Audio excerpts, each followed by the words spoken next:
Okay, wir sind jetzt hier nun bei Springbank, heim zu Longrow und Hazelburn.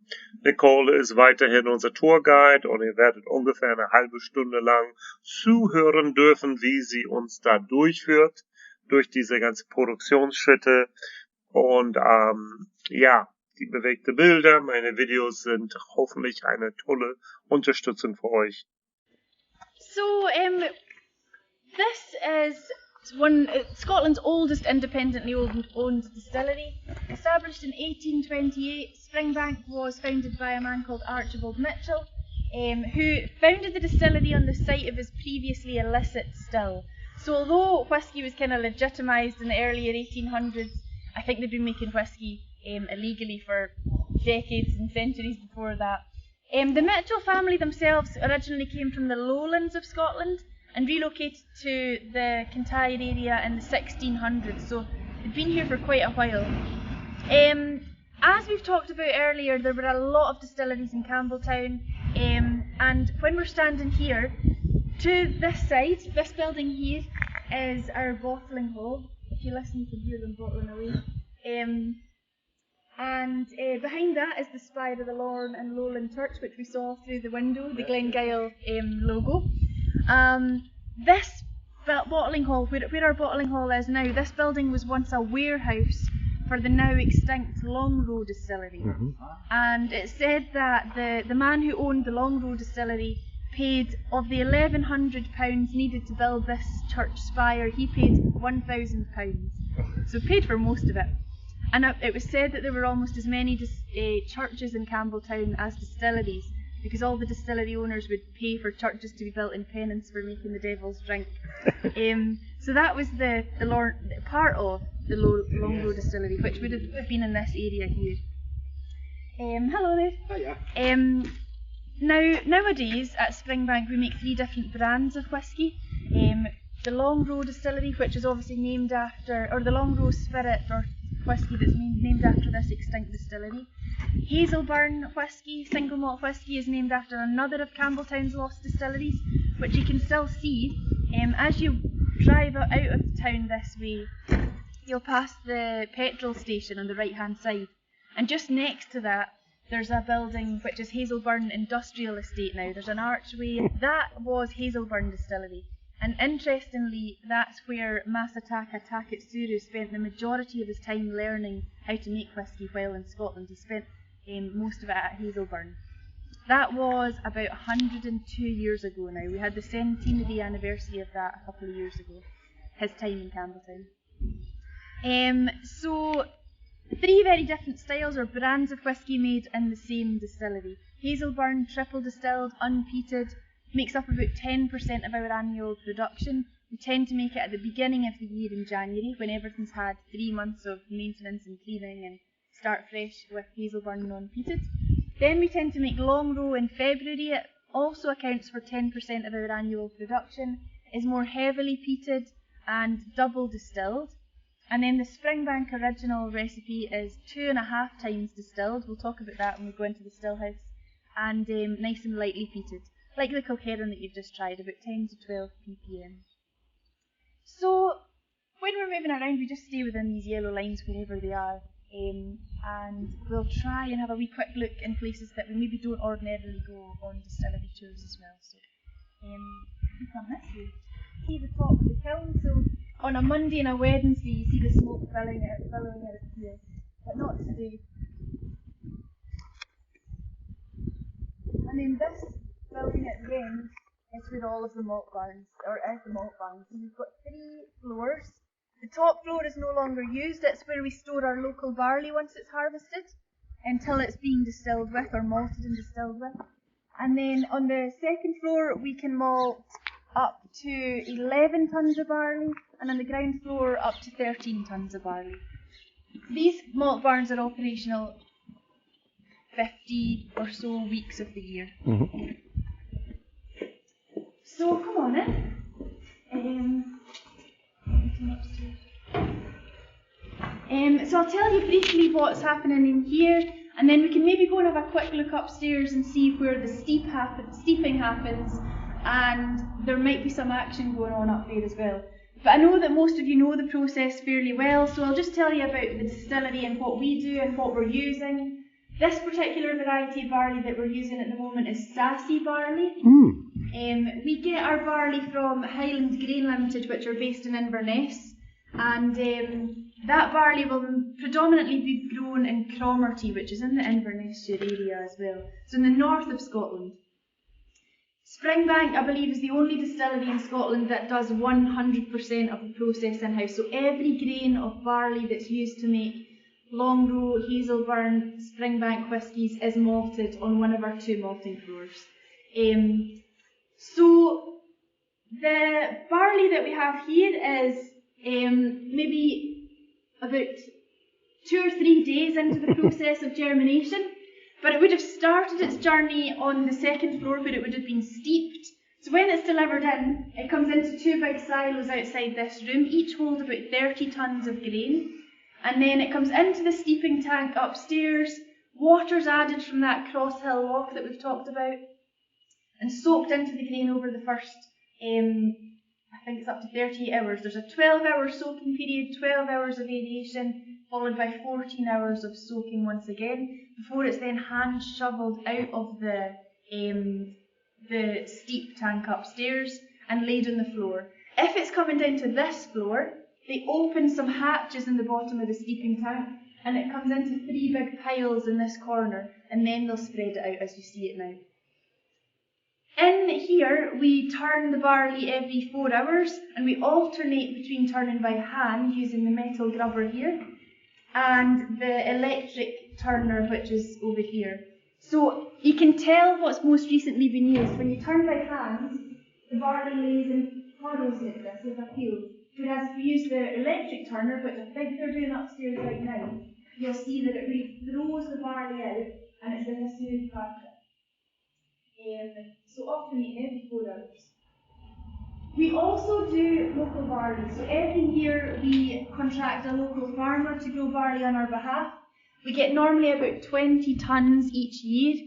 It's a spring barley, so it's just recently been sown and will be harvested, depending on the variety, in August or September this year. The farm that we're currently growing on is called High Rannigan, and it's just about a mile out of town on the right-hand side as you leave. It's an organic farm as well. We don't really talk about that much, but it's a farmer who keeps everything very natural, so there's no pesticides or anything used on the barley crop at that farm. So when that's harvested, it's dried at the farm, and the farmer brings it in, and we use the old sort of bucket systems and conveyor belts and whatnot in the very top floor, and it's taken into the loft where it just lies in a big pile for well, recently maybe 6 to 8 months or so before we then malt with it, and we keep it separate. We don't mix it with any of the Sassy barley. The process of germination starts with steeping. That kick-starts the process. We get all the hormones being produced, which will then kick-start germination. Here on the floor, when it's lying, it's germinating, and during this time, enzymes are working really hard to break down the cell walls within, expose molecules of starch, which would then later be broken down to sugars, which we can extract. So in the distilleries, we're basically mimicking springtime, if you like, and to be able to extract the highest amount of sugar that we can from this barley. That's the aim.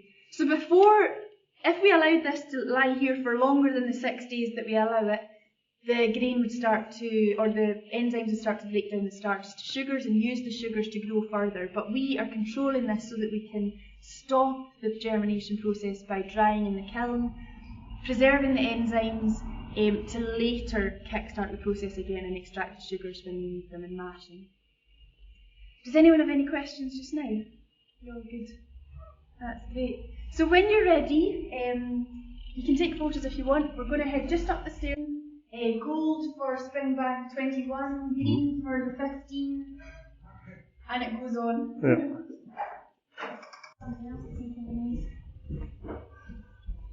So if you just walk along the side here next to the wall, we'll go up and have a wee look at the seat.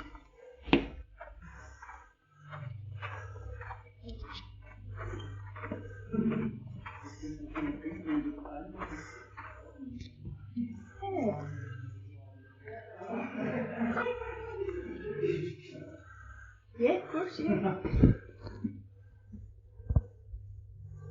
So this is the old steep tank. Right now they're just preparing to steep the barley. So yesterday when I was in here they were filling it up. There was just 3 big piles of grain in the middle, but now they've spread it out nice and smoothly and even. And soon they'll add water from Crosshill Loch. The water tends to fill up about 4 to 6 inches above the barley to allow for it as it swells. And then the steeping process will begin. If they're malting or germinating on this top floor, when it comes to the time to take it out, they have to get in and they literally shovel it all by hand out here. So this is what your friend would have been doing in the whisky school. At the moment, lots of people are here to do the whisky school, and they've actually, would you believe it, paid us to come here and do a lot of the work. So they shovel out here and then lay it on the floor by wheelbarrow. If it's going to the bottom floor, they'll open up the hatches inside and it'll start to go down to the floor below. And there was, as I said, local barley above us, but it's just recently been malted, so the loft's empty now.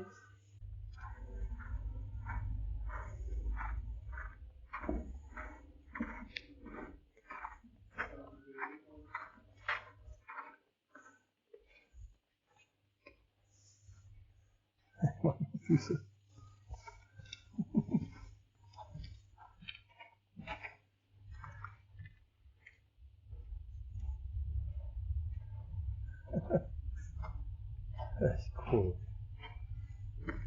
Here we go, so we've got Daniel and David here, stoking the fire for starting again on Sunday night. And you're making longbow just now, is that right? No, Springbank, on to Springbank. So they're doing Springbank malt at the moment. So here you can see the peat's piled up. We've got dry peat there from St Fergus Moss in Peterhead, or near Peterhead. And then we've got the dross, or the wet peat, called Bog Bain Farm, just outside Inverness. There's no romantic reason as to why we get 2 different sources of peat. We were offered a free load of the wet stuff from the farmer, and we wouldn't say no to that, so we just keep buying from him as well now. The St Fergus moss is a more commercial peat moss, so lots of people use from there. So you can see actually in action right now, they've got a bit of newspaper all tied up nice and neatly there, bit of wood, and then the dry peat will go on.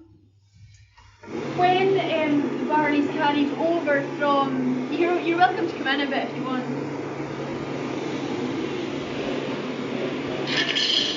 So the barley's carried along from the malting floor via a series of bucket lift systems and conveyor belts, and it'll end up in the kiln floor, which is above us here. And then once the fire's lit, if it's been lit, because we wouldn't light the fire for making Hazel burn, obviously, it's not heated, so we just turn on the air dryer for a 30-hour period to dry the Hazel burn malt. When making Springbank like we are just now, this fire will burn for the first 6 hours. And during that time, once it's established, they'll add on the nice wet peat there, keep the temperatures nice and sort of consistent and not too hot, because we want to continuously monitor the temperatures during kilning to ensure that it doesn't get too hot and destroy any crucial enzymes that are needed for mashing. So it tends to be between 45 and 65 degrees, it says there. Once the 6 hours has passed, we then allow the fire to go out and the air dryer will complete the drying process for Springbank. So you get a nice lightly peated malt, about 10 to 12 ppm. To make long row, I've heard from everybody that's the most difficult or more labour intensive to make. Every 5 minutes, a bar of dry peat every 5 minutes for 30 hours. Constantly putting the peat on, because to get the high phenols throughout the whole 48-hour period of drying, it's barrel loads after barrel loads of peat. So yeah, that's Is it dry or is it then the wet peat? 12 hours wet, and then the rest dry. And when the front here is dry and the back here is wet? So you mix, there's a mix. Okay. So it's 12 hours wet. yeah. Excellent. We can store it for long periods in the malt bins at the back. It's a case of getting up there again with the shovels, and it's taken along to one of 10 malt silos over here. Each one holds about 20 tons of barley. There we are. Thanks very much. Very cool. And if you look up, you'll see the light just shining through the base of the kiln floor. So you can see, and also this is where the air circulated, so my computer. Yeah. This is how we keep a tab of what type of malt. And it works. Yeah. Simple. So from here, the grain would then be taken to be milled. That's the next stage. So inside these channels we've got Archimedes screws or conveyor belts. I've not had a look inside, I'm not sure which it is, but I think it might be screws.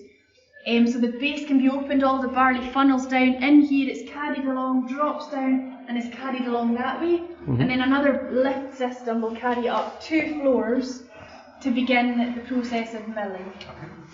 Foreign metal fragments from the grain, so that doesn't go into our mill. On the second floor we've got that coupe system again, and then down on the bottom floor, which we're just about to pass, is where the rollers are, and the barley's ground down to grist. The same as every distillery that I've ever visited, 20% husk, 70% middles, 10% flour is the composition we're looking for our grist.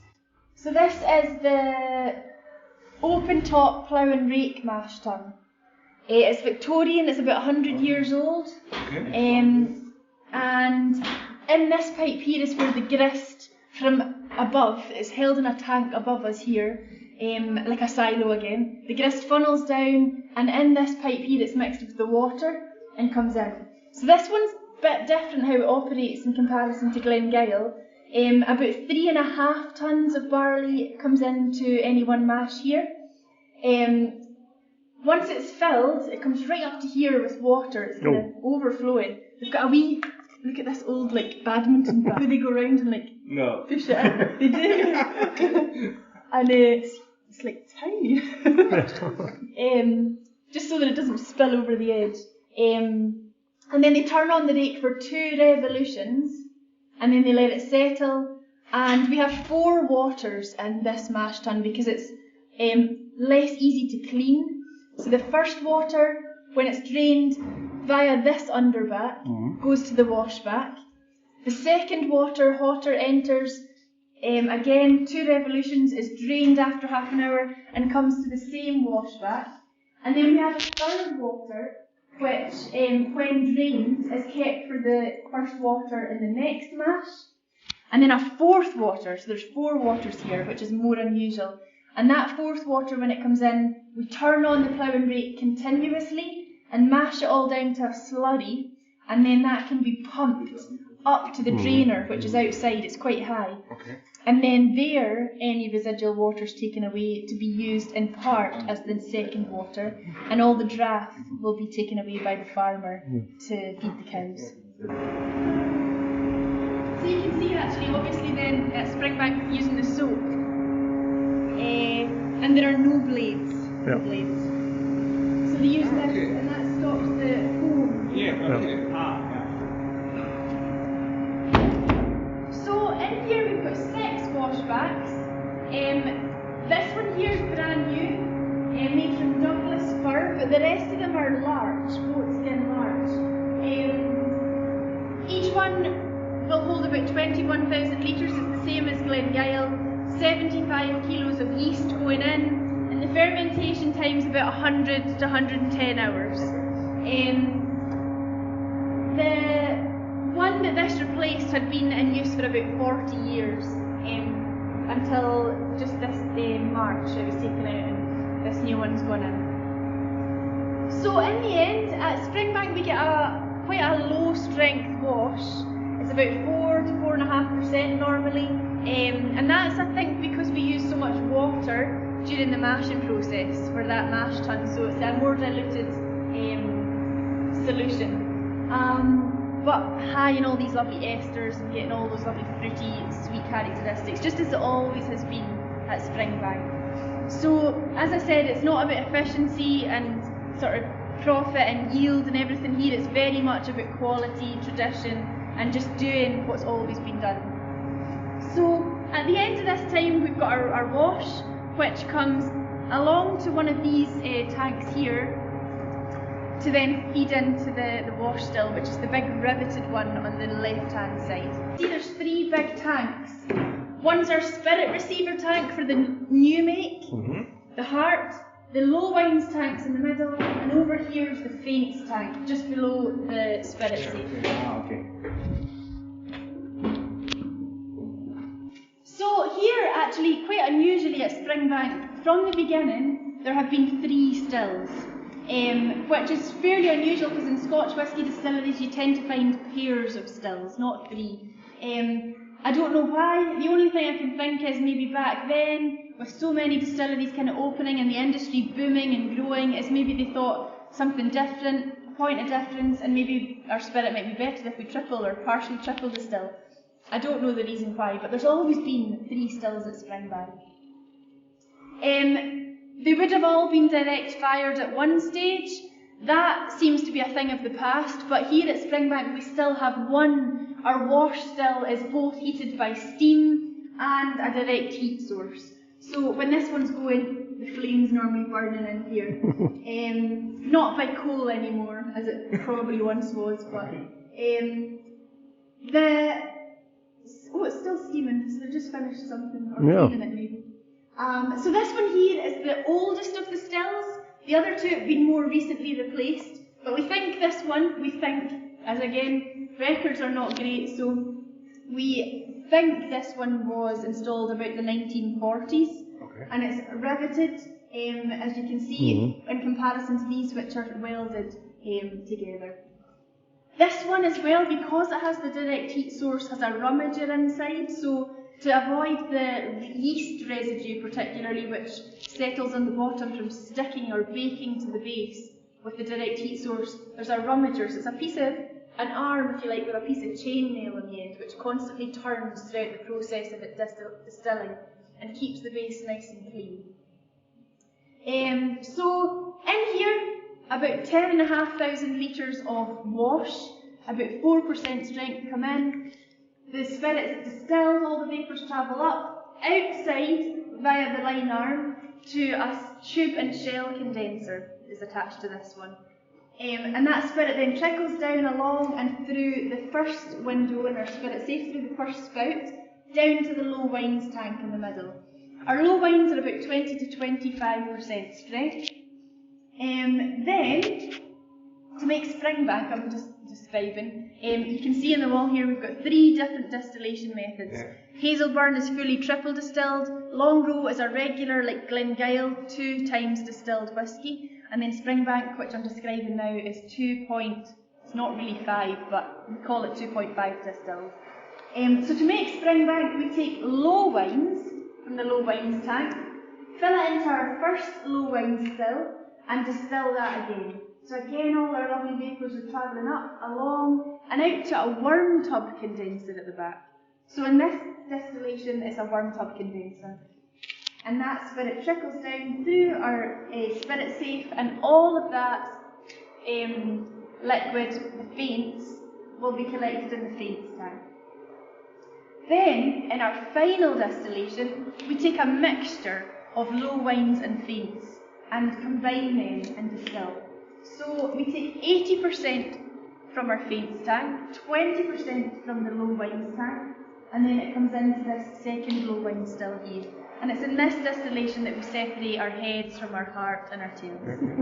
So for the first while, we're collecting the 4 shots or the heads, high in strength. I believe it's above 76%. So the cut points for Springbank are between 76 and 60 for our new make. So everything above 76% will go over in the heads and down to the faints tank. Then we move our spouts, start collecting the heart, which will be funneled down into the independent spirit receiver tank, the good stuff, the tasty stuff, the stuff that doesn't contain methanol and is 76 right down to about 60% strength. The guys will be taking samples from time to time. They also know from experience and timing and things like that roughly how long it's going to take, and they'll be taking samples and writing in their wee book, their log book, all the time when they make cuts. So about 60% strength. Then they move the spout back, start to collect the tails, which are 60% and below, right down to about 1% alcohol. That will make its way into the faints tank as well. So in the end, with Springbank we have a new make spirit that's between It's about 71 to 72% strength. Lovely, clear, consistent spirit.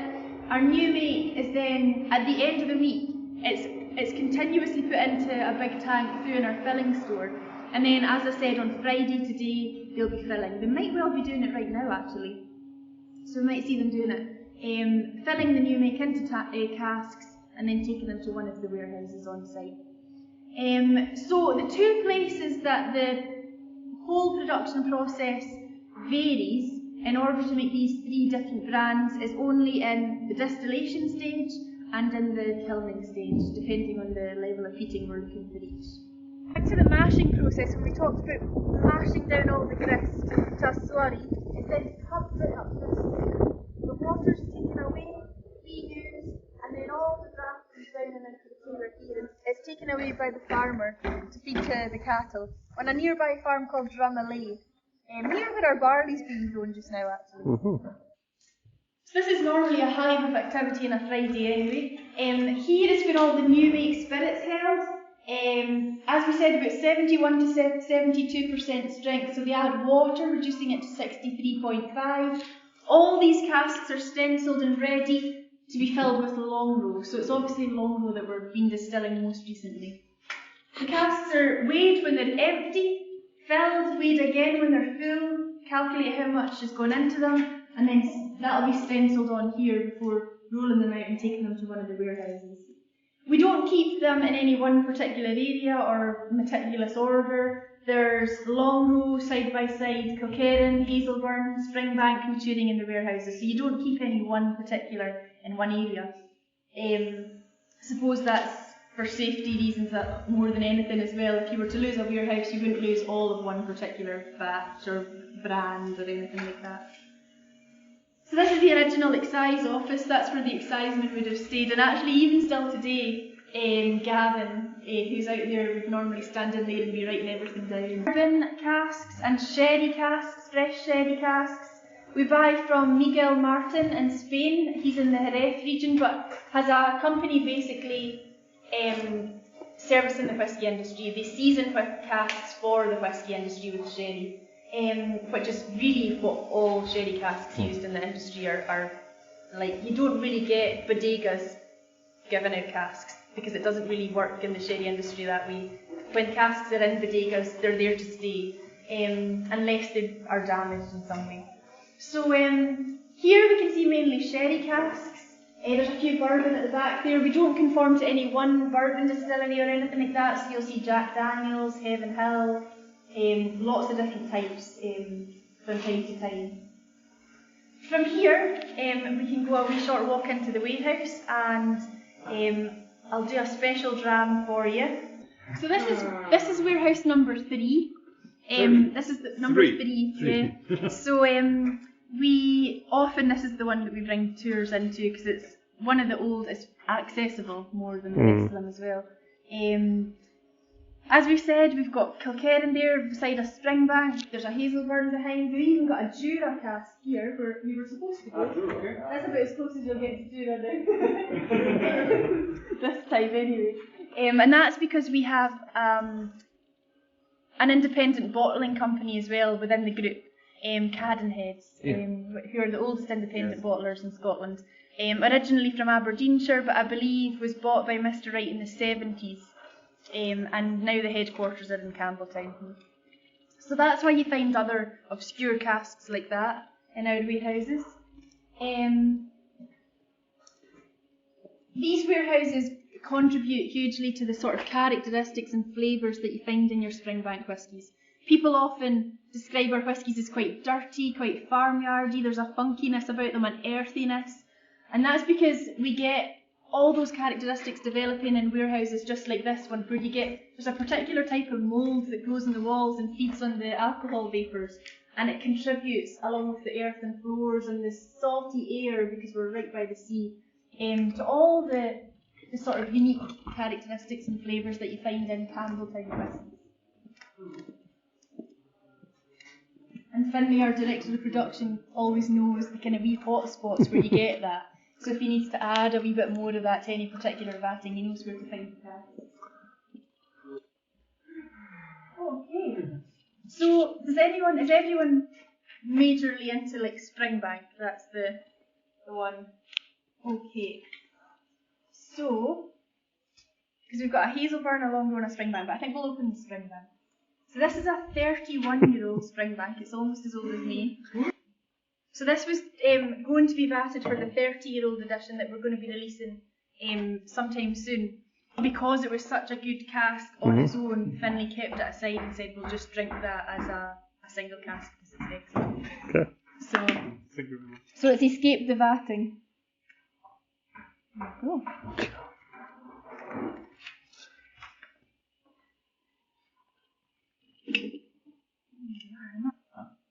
That's a 27-year-old Longbow, 47.5, and this is a 22-year-old Hazelburn. So Hazelburn was first made 23 years ago, I think it is now.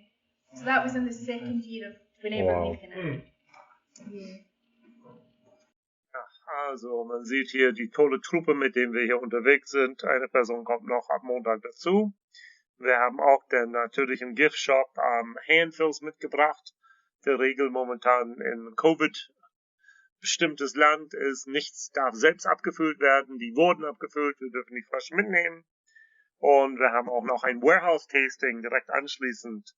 Also es gibt den Springbank Society und es gibt der Cadenheads Club, wie auch immer. Also das kostet 50 Pfund und man kann bis zu 2-mal im Jahr kostenlos an irgendwelchen Cadenheads Tastings teilnehmen. Also das finde ich cool. So, ja, da waren 6 Fassstärken, Einzelfass, leckere Dinge. Der Cayman Bridge, der erste, der Single Grain, hat mir fast am besten gefallen. Und am Ende sind wir rübergegangen zu uns Cadenhead Shop. Das sind 150 Meter entfernt. Und dort haben wir tatsächlich die Flaschen kaufen können, die wir da in unser Tasting hatten. Ja, das war eine ereignisreiche, leckere, eindrucksvolle Zeit, denn dort bei Glengeil, Karen und auch dann bei Springbank. Absolut cool, es hat sich gelohnt.